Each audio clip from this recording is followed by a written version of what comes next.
a modern myth, or physical reality?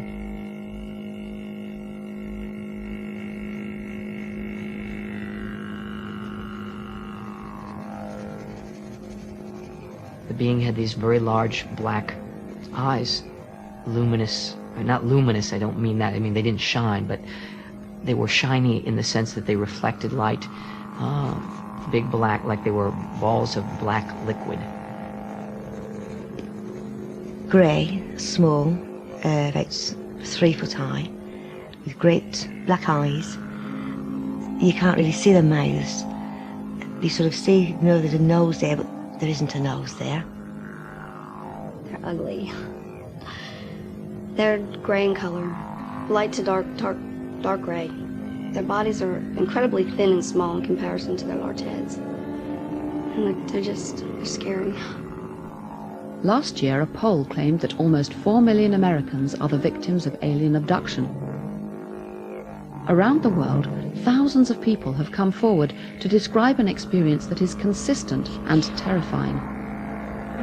They say that their captors are an alien race called the Greys. The stories have caught the media's imagination and sparked a growing public controversy.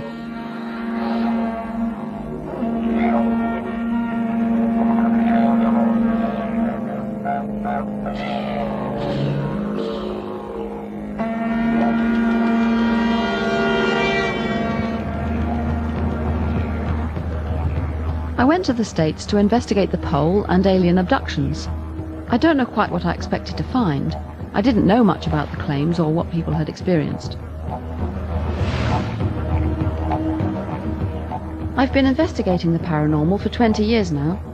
I've studied telepathy and clairvoyance, out-of-body and near-death experiences, ghosts and poltergeists, but in all that time I've never really found anything that convinced me there was anything paranormal going on.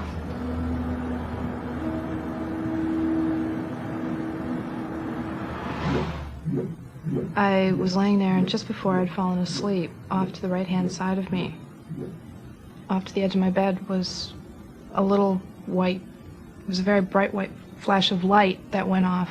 And then we proceed, almost always, to go into the light, and the light kind of acts as a source of energy to take us to that crowd. And I saw 3 beings walking out of the field towards me. They were very frightening. They were kind of walking in lockstep. They were small gray creatures wearing like blue cloaks or robes. At that point, something caught my attention on the other side of the field, and I turned and I saw another being, which when I made eye contact with it, all the fear went away immediately. It was the most intense emotions that I've ever felt at any time in my life. No big speeches, hi, we're here to save you, or, what, take me to your leader, or anything like that at all. It was just very rudimentary kind of thing you'd say to an animal, to veterinarians. Don't worry, we're not going to hurt you. This will only take a little while. Relax, this is going to be over soon.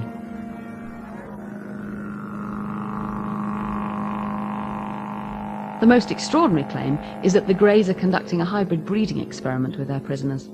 I immediately shut my eyes and thought, oh God, and I started getting very scared. And then the next thing that followed after that was that my legs were being spread apart. And then I really started to panic, and then the next thing I felt after that was this most incredible pain that I've ever felt in my life, and that felt like a bullet shot up into my uterus and hit the top of my uterus.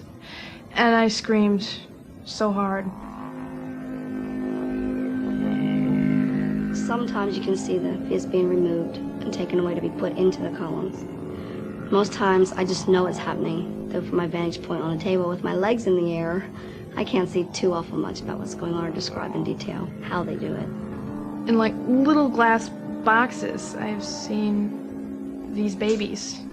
Their bodies are very, very tiny. They look very thin and emaciated almost, and they're very quiet, and they don't move. And it's almost a very sad picture for some reason.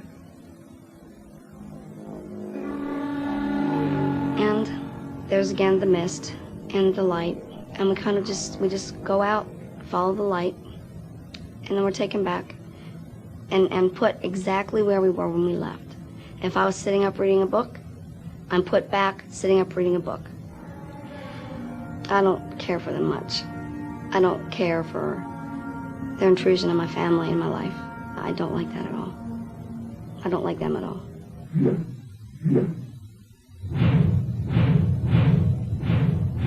I suppose from the outset, three possible explanations present themselves.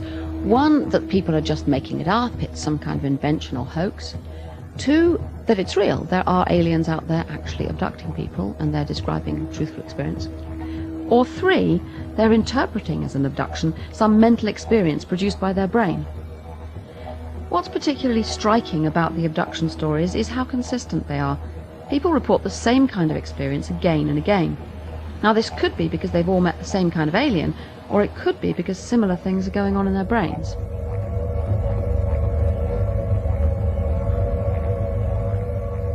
Bud Hopkins' book, Missing Time, was a key event.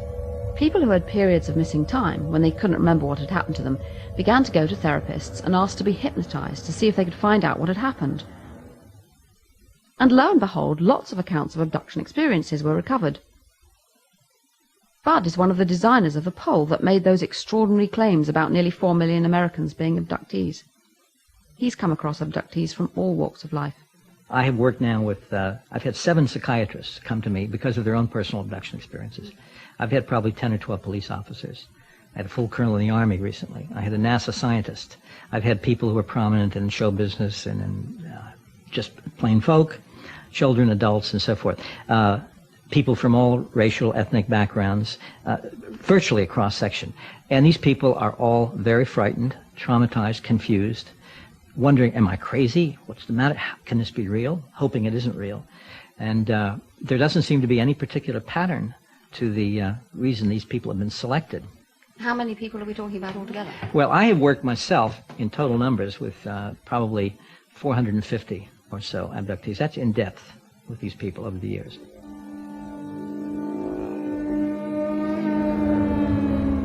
This is a problem because it makes me wonder whether the stories have been created by public knowledge about aliens and hypnotists implanting the ideas.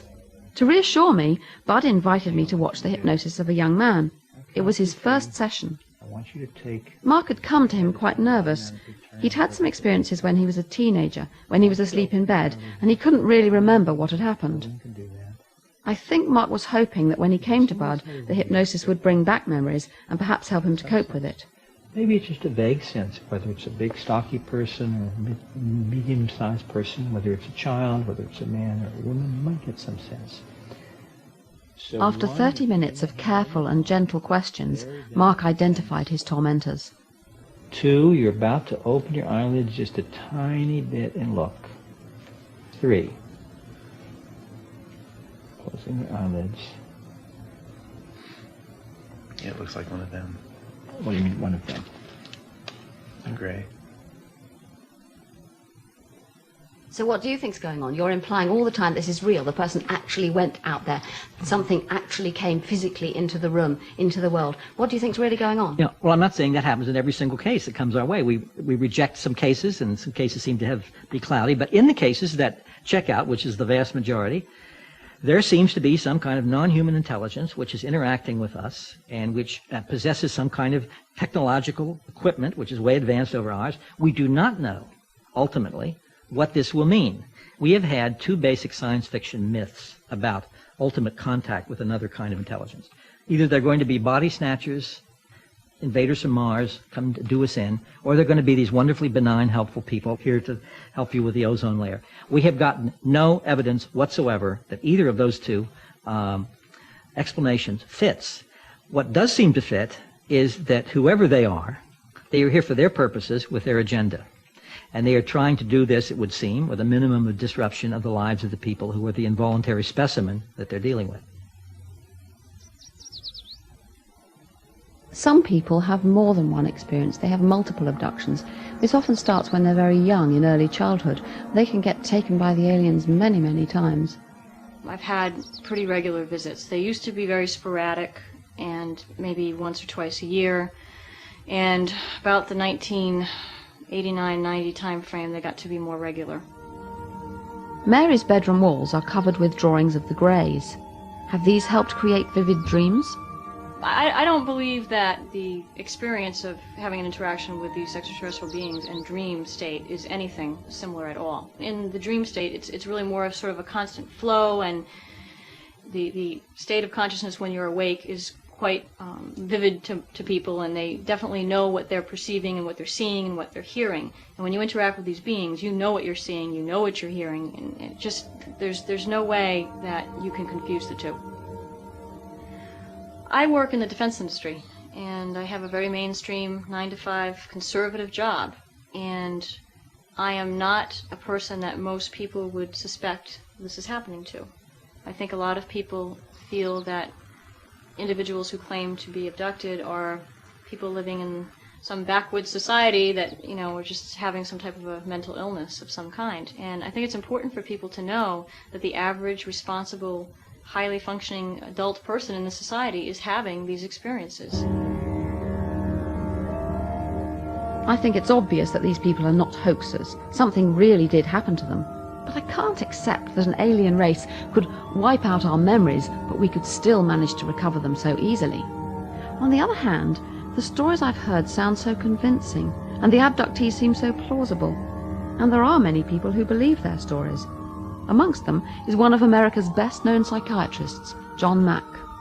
When I first heard that there was an artist in New York named Bud Hopkins who took seriously the stories of people who reported being taken by alien beings into spacecraft, I thought he must be mad and he's talking about some new form of psychosis.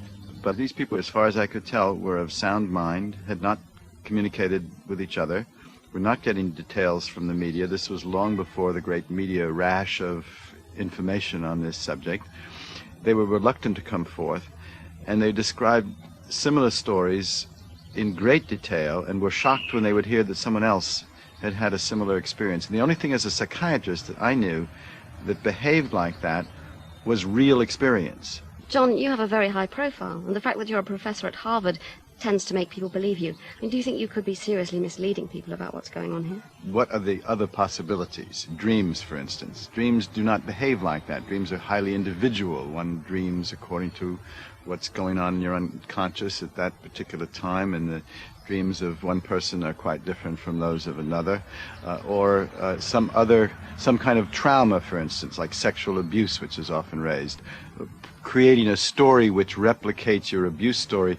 The replicated story is very similar to the original abuse. Frightened of men entering your room, but it's vague, it's general. You don't have a highly complex narrative of an altogether different sort. I would never say, yes, there are aliens taking people. I would say there is a compelling, powerful phenomenon here that I can't account for in any other way, that's mysterious. There isn't a single case of an alien abduction story that fulfills my criteria that has turned out to be anything else. And yet I can't know what it is, but it seems to me it invites some kind of deeper, further inquiry. The first psychological study of abductees has been done at Carleton University, Ottawa. John Mack can perhaps afford to leave a question like, do aliens really exist, hanging in the air? But as a psychologist, it's my job to answer that question. First of all, are they mentally ill? Well, there's a stereotype out there that they're crazy people or social marginals, undereducated people, that kind of thing. And is that true? No, it's not true. It's not true. Well, what we did was we actually placed ads in the newspaper asking for people who had had any kind of UFO experiences. And some of them were abductees, some of them had seen lights in the sky or had other experiences of something that they termed to be a UFO or aliens. We interviewed them. This is one-on-one. I did all the interviews and asked them about their experiences, got as much detail as we could from them, and then we administered a battery of questionnaires that are supposed to assess things like mental illness, well-being, fantasy proneness, IQ. So we gave them a whole slew of things. We found that they went to university, intelligent people with children and families and lives. We did find differences on measures of fantasy proneness, imagery, that kind of thing. Does that lead you to think that those abduction experiences are just a question of fantasy? No. We're talking about normal people who have a relatively higher propensity for imagery and fantasy and that kind of thing.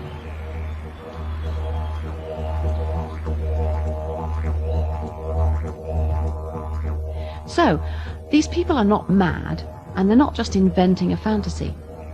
But perhaps if something strange happens in their brain, they might be more able to invent a vivid story than the rest of us would.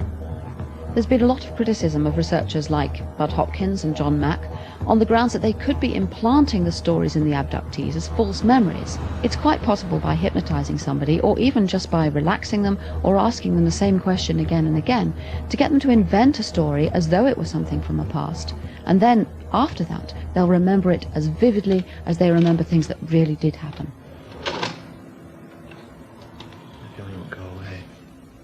I showed Mark's tape to an expert on false memory syndrome. I still feel scared. Well, what do you think of this hypnotic technique being used here? But you just have to be so careful with hypnosis because it is a sort of chameleon. It has this nasty habit of people giving you, if you like, what they perceive you want. This guy appears to be quite responsive. When he's being regressed, he speaks in the present tense, which is usually a tip-off that they're experiencing something immediately in the here and now. He's also, there's one point I thought that there might be something that's known as translogic, where he said he's going through the floor and that it's his parents' room, but it feels like his sister's room, and this sort of You mean the kind of incompatibility, a sort of logic that you couldn't have in waking sort of life? mixing fantasy and reality with no sense of there being any logical incongruity.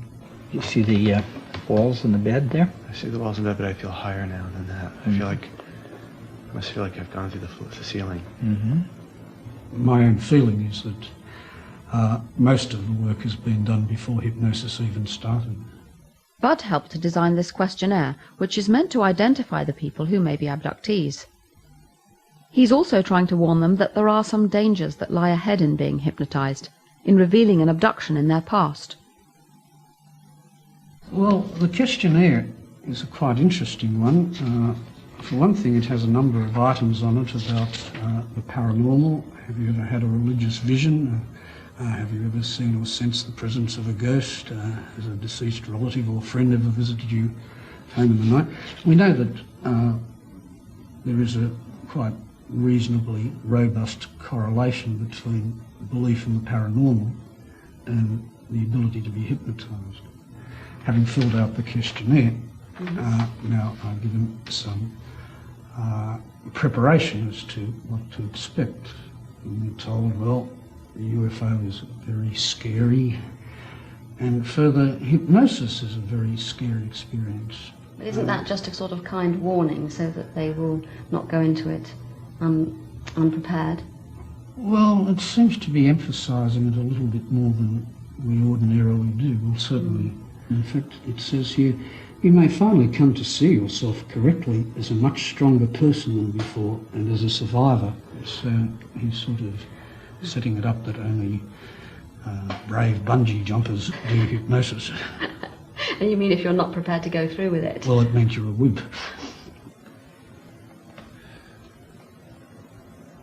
I feel like I'm not in control.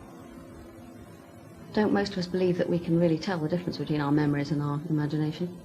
I guess most of us believe it, but in fact it's not necessarily what happens.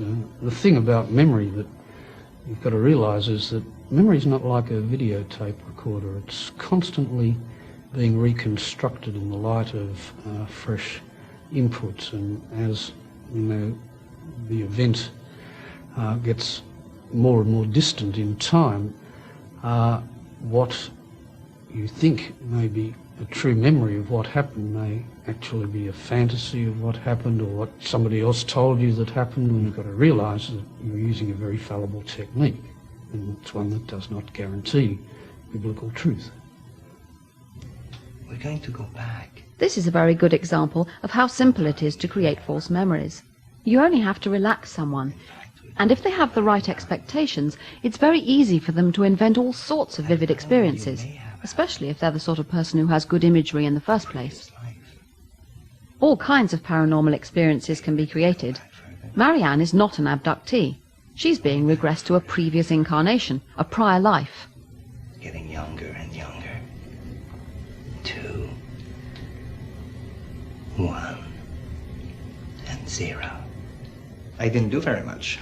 In fact, it's even more interesting in Marianne's case because she doesn't have this prior belief in the reality of prior life. It would be even easier with someone who comes in with a positive belief. In her case, I only know that she's a high hypnotizable subject, that she has very good imagery ability. She's able to become very much absorbed into the internal images that she creates. So I just give her the occasion to do so. I was falling. You were falling?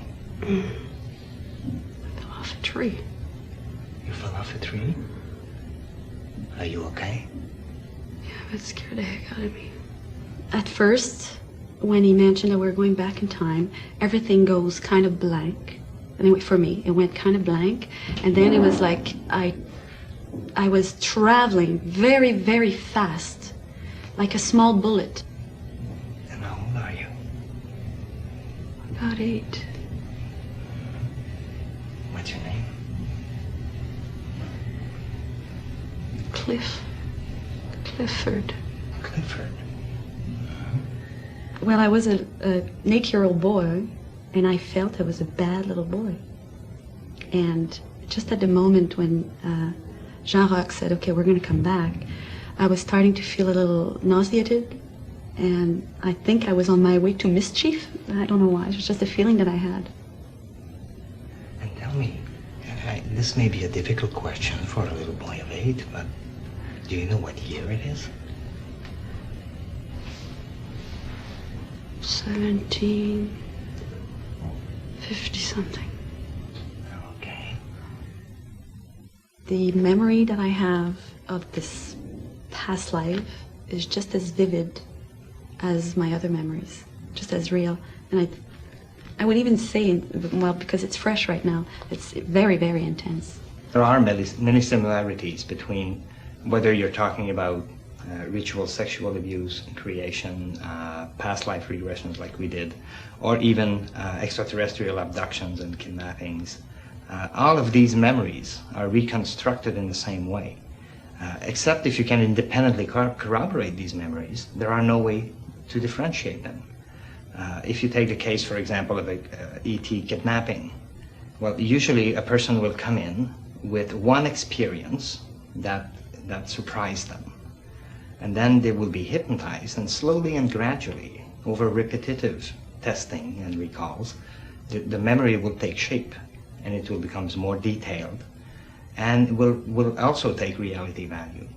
It's the same thing that we just did here. If I was to re-hypnotize Marianne repetitively, going back to the same life, then she would start having a much larger history, richer history of that life. And it would, for her, then be even more difficult to differentiate between reality and fiction.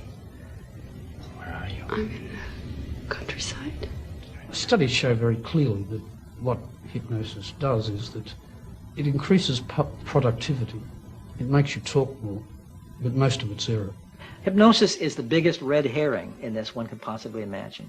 Even more important than that is the fact that we have hundreds of abduction accounts remembered without hypnosis. Hypnosis is only useful to help flesh things out, and everybody remembers pieces of the experiences to begin with at the minimum. But I have numerous cases where people remember the whole thing from beginning to end without hypnosis. This is not heavy evidence of anything. This was really for him. This was for him to kind of ventilate some experiences he was having. The cases that have a lot of weight as evidence are ones in which there are other witnesses or physical marks. There's all kinds of physical sequelae which accompany the experience. I have always gone to cases where there was more physical evidence and more witnesses. I think that's the point. If one case or 10 cases are valid because of the number of witnesses, the number of physical evidence, the numbers of points of view that are involved in it, and those are valid, then a case like this can very easily be valid too, even though it doesn't have that weight of evidence. The trouble with the scars is that they could have come about in any way. They are interesting, but I couldn't say that they were done by aliens. and nor can any doctor.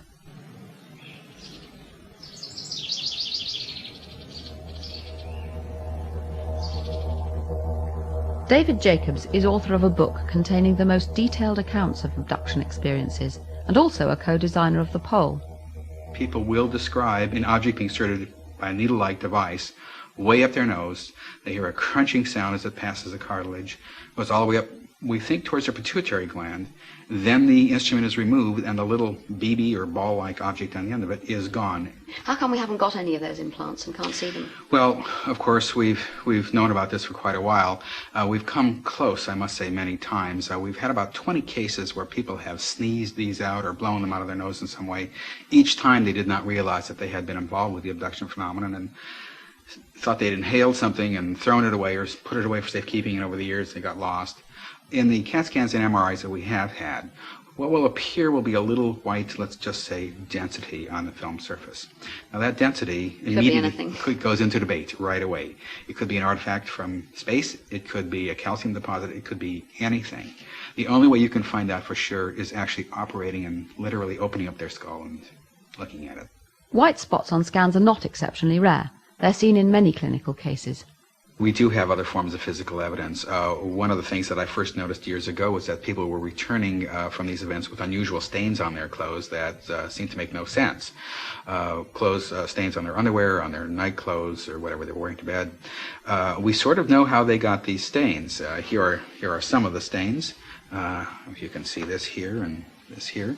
Yeah, this is an odd one here. Yes. So what do you think's happening? How are they getting these? Well, when they're laying on the table, sometimes these beings will use a solution on their body. We think for neurological testing. We're not exactly sure of that, but the evidence seems to suggest that. But the stains are unusual, and we've had them analyzed by a number of different laboratories now, and what you get is just sort of odd combinations of substances. There might be some nitrogen, there might be some sodium, there might be some, various different chemical substances, none of which prove that this is something alien, for example. And you don't think there's some way they could be trying to make their stories more plausible by going home and pouring cleaning solution or something? Well, I suppose that's always possible. The people who come to me are very, very sincere and very distressed and very worried about what's happening to them and worried about their families. And most of these people hope that wish it had never happened in the first place and hope that it never happens again. No objects of alien origin have ever been identified. The problem is that people want the evidence to be more convincing than it is. But everything you see and everything you hear is coloured by what you expect to be there. Listen to this tape.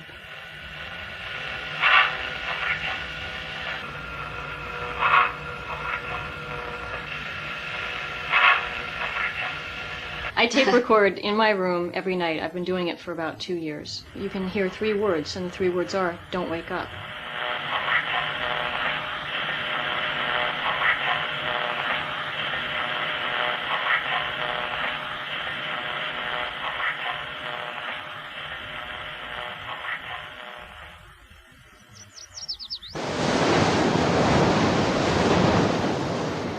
It would change things completely for me if there were convincing hard evidence, but there really isn't any solid corroboration. But what about the small number of abductees who don't need hypnosis or therapy? They wake with full recall of their experiences. I wonder if psychology can still explain this. Could the abductees be reinterpreting some other experience using cultural influences from the 20th century? Hardly anyone alive in North America now, or in most of Europe, can have failed to have seen science fiction movies, E.T., Close Encounters, all sorts of images of aliens. They're part of our culture. I've come across many other kinds of paranormal experience in which people have a strong story and detailed descriptions, such as when they come near death and go to heaven and describe green fields and brightly coloured flowers. But the strongest echoes I hear in the abductees' stories are of a familiar experience, sleep paralysis. This can happen not just when you're asleep, but when you're driving along, when you're exhausted or under stress or very tired. Bright lights can trigger it too. Sleep paralysis has happened to me. It's essential for dreaming that our bodily muscles are paralyzed so that we don't act out our dreams. Usually this happens when we're fast asleep, but just sometimes the mechanism goes wrong and we're still awake while the body's paralyzed. It's a terrifying experience. You're asleep, but you're awake. You're paralyzed and you don't know why. You feel as if you can't breathe, and sometimes there's a sense of presence. the feeling that there's someone there even if you can't see them. Surveys show that about a quarter of all people have had sleep paralysis, and of these, 85% had a sense of presence. But that presence is interpreted in different ways in different cultures. For example, the grey ghost appears in the jungles of Southeast Asia, and it's even travelled to the United States with the Hmong people, refugees from Laos.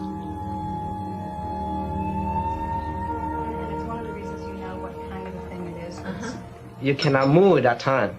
You cannot even turn, even move your hand or leg or body.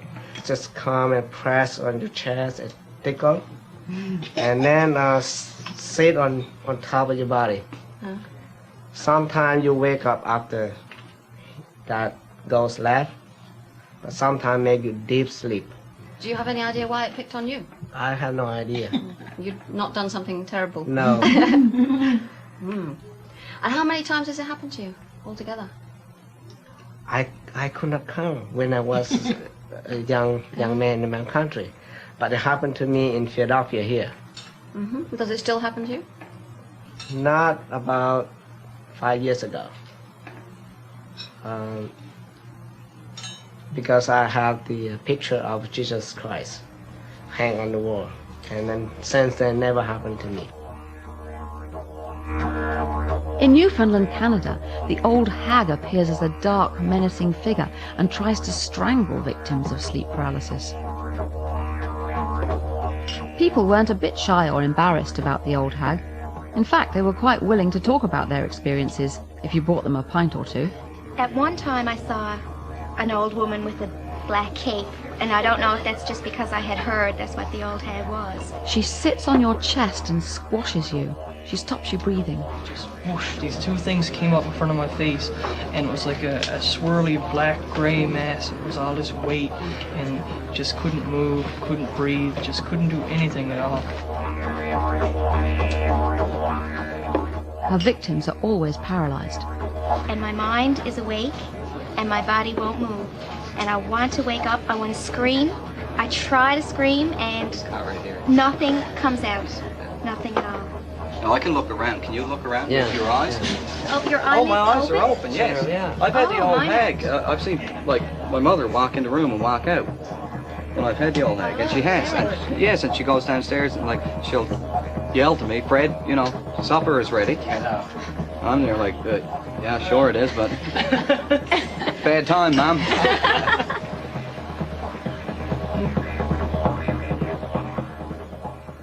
So did the first psychological study find sleep paralysis under the technological gloss of alien abductions? I think it was about 25% of the intense experiences that seemed to be actually explanations or descriptions of episodes of sleep paralysis. What was the description they gave?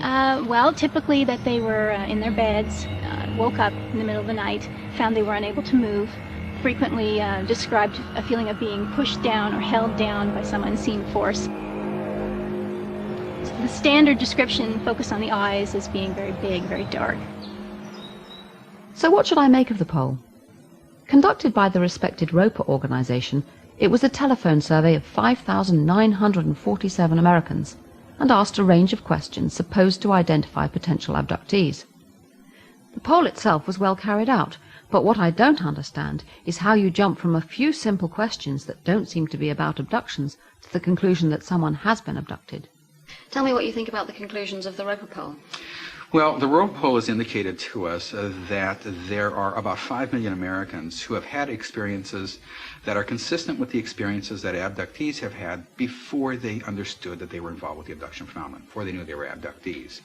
At the very least, it's told us that there's an awful lot of potential abductees out there, maybe even millions. Isn't there a danger that these are just perfectly normal experiences and that you're almost persuading people that they must have been abducted and causing panic and fear? Well, we know that the vast majority of people, that is maybe 80 to 85% of everybody, have never had any unusual experiences of the sort that I'm talking about at all. What is normal is not having these experiences, and we know that for an absolute fact. David Jacobs couldn't be more wrong. In fact, the majority of people have had some kind of unusual experience.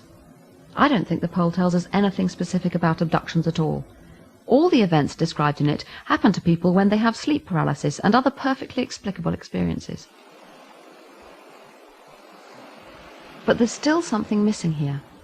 I can't quite see why there's this strong sense of feeling pulled from the body, of flying up into the spaceship, of being prodded by aliens. Sleep paralysis can get us so far, but I don't think it can explain the whole experience. It doesn't, for example, have the familiar journey, being taken out of the bedroom and far away. Nor does it have the sexual aspects, which are so common amongst abductees. But these do appear in ancient myths, such as the incubus and succubus, demons who come along in the night and have sexual intercourse with people against their will. Their purpose is to produce half-devil, half-human babies. The similarities with abductions are obvious. Then there are the fairy abduction myths, where people are taken away or babies replaced by changelings. Most people in our culture have probably heard of one or other of these stories, and hypnosis and relaxation are just the times when these deep tales are going to surface. I suspect there's a common experience underlying these myths and alien abductions. Again, it's to be found in the brain. Actually, this is my son, Jolien, and I can use him to demonstrate what might be an explanation of abduction experiences. Here, either side of the head, are the temporal lobes of the brain. Well known because in temporal lobe epileptics, this is where the focus is of the problem that they have. But what's less well known is that everybody has a lot of activity going on in these parts of the brain, which can induce experiences of floating and flying, mystical experiences, and so on. All the time, most of the brain is active, but parts being used at any time are more active than others, and each part of the brain consists of lots of cells, millions of cells in fact, interconnected. Some are exciting other cells, some are inhibiting others. It's very easy to see that activity here can be producing hallucinations and strange experiences, which might account for abduction experiences.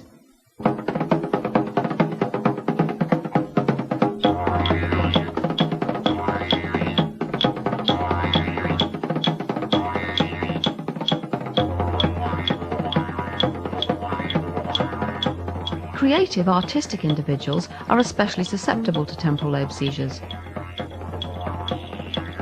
These misfirings can be common, but are normally very mild. They can happen without warning and are very hard to study. And so one scientist has resorted to an artificial means of creating them. The chamber of Professor Michael Persinger. Okay, I'm just going to put these on the back of your hand. In here, he has stimulated the temporal lobes of many volunteers, producing strange experiences. I was to be his next guinea pig. Is it too tight? No, that's fine. The helmet is a modified motorcycle helmet within which are embedded solenoids on both sides. The magnetic field is generated across the temporal parietal area. We can control the right hemisphere or the left hemisphere. This particular experiment will be both hemispheres stimulated. Effectively, the brain works on electromagnetic patterns. In the past, the experimental patterns have been really simple, and hence the effects have been almost non-existent. What we have done with computer technology is generate complicated fields that imitate what the brain does, so we can talk to the brain. But effectively, we can generate patterns which imitate the basic sequences of the fundamental processes that have to do with memory, perception, and general experiences.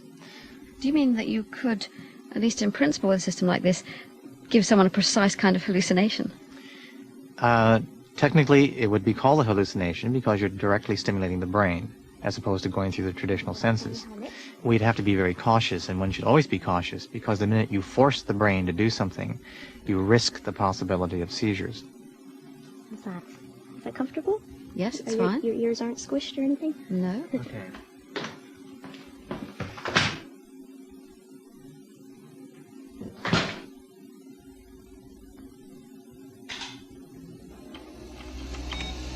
The experiences that are generated experimentally are primarily the fragments of abduction-type experiences and mystical-type experiences, and even the beginning of some kinds of psychical or often near-death-like experiences. So pleasant vibrations, feeling being light, leaving the body, perhaps a sense of a presence. Also sensations that involve visual experiences, the feeling that it's a dream, but it's more intense than a dream. Very often the feelings of an altered reality, feeling that the self is detached from the body. And sometimes sexual arousal occurs, which is a very important feature, because we find that many of these patterns are very much like the incubi And Sukubai reports of previous centuries where people felt a sexual arousal at the time when the entity was visiting them. Well, I didn't really fancy the idea of being molested by an apparition. Okay, Dr. Blackmore, would you like to close your eyes and keep them closed, please?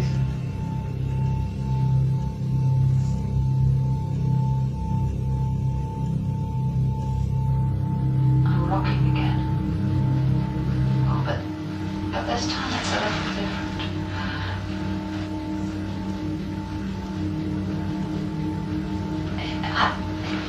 It's as though something's got hold of my left leg and my ankle. The whole of my left leg seems to be being stretched. Oh, this isn't very nice. Horrid. It's as though something's pulling me, but I can't see what it is doing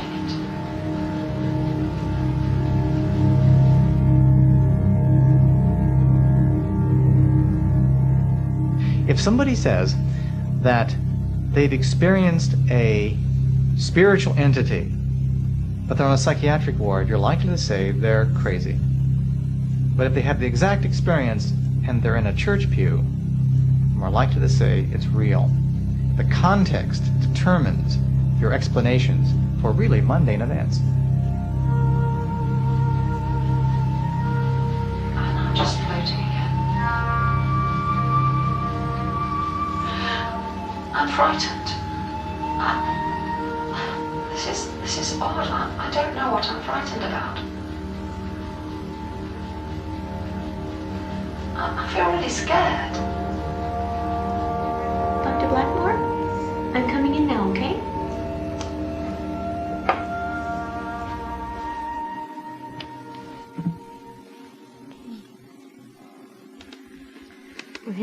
Oh, it's much lighter.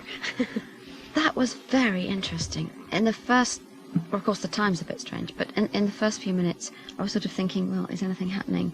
And ought I to say anything? And then suddenly, it was perfectly obvious this wasn't, as I've normally been in rooms like this, and had interesting visual images. It wasn't like that at all. Persinger has come across some curious alien abduction cases that he suspects were really episodes of temporal lobe seizure, those linked to glowing balls of light, UFOs. Our data indicate that for some of the more well-known cases, such as Travis Walton, and some of the classic ones where there was a ball of light, either directly observed or recalled or other people saw it, and the person came close to the ball of light and suddenly they had a seizure-like effect where they were knocked unconscious or they had tingling sensations, yes, that's a direct impact on the brain. And very often when these individuals woke up, which they often did after a few minutes, sometimes 2 or 3 days, not that they were asleep, but they were amnesic, they experienced or reported an abduction scenario. In the late 1960s, I became interested in why certain kinds of phenomena are left out of science. Luminous phenomena were one of them, called UFOs.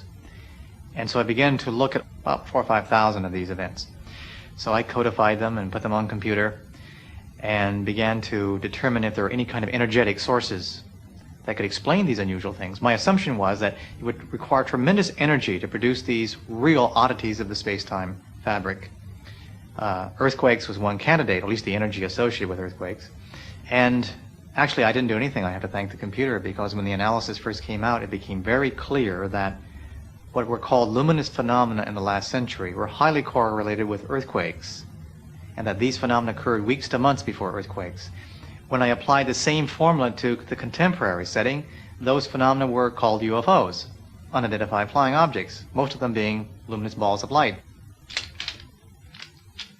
Film shows the electrical discharges released when rock is crushed under pressure, an event likely to happen in the build-up to even minor earthquakes. Persinger suspects that these lights might also emit the electromagnetic waves that cause temporal lobe hallucinations. Apparitional phenomena preceding earthquakes are really quite common. The large earthquakes that have struck in Quebec and parts of British Columbia, there are a lot of historical data about, have reported apparitions, and very often it was framed in the beliefs of the time, i.e. the graves had opened up and the apparitions have come out. The correlation is there. We now know it's a natural process, but it's still an enigma with respect to what the mechanism is. Lights before tremors are frequently seen. Linking seismic events to UFOs and abductions seems far-fetched, but perhaps no stranger than the experience I had in Persinger's chamber, where he mimics natural misfirings of the brain. And going into that chamber made a big difference to me. It was as though the missing pieces came from there.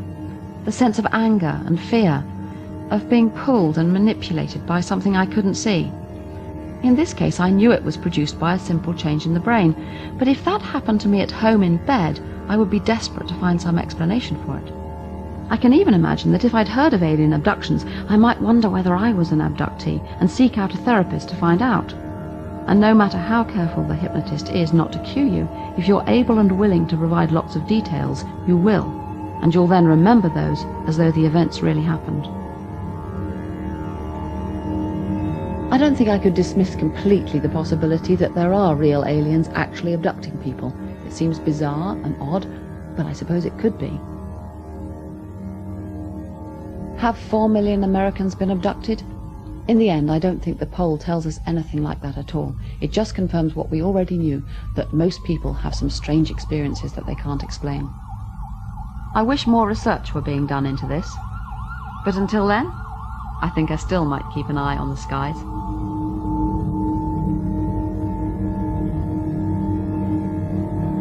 Right, I've got my alien invasion survival card. Look at the sky. That must be the moon.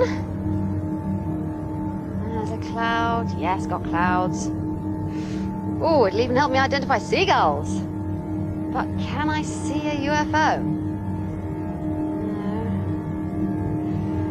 No. Can't see any UFOs yet. In case of abduction, remain where you are. Yes, I can manage that. Give or do whatever they ask. Forget everything that happens. Yes.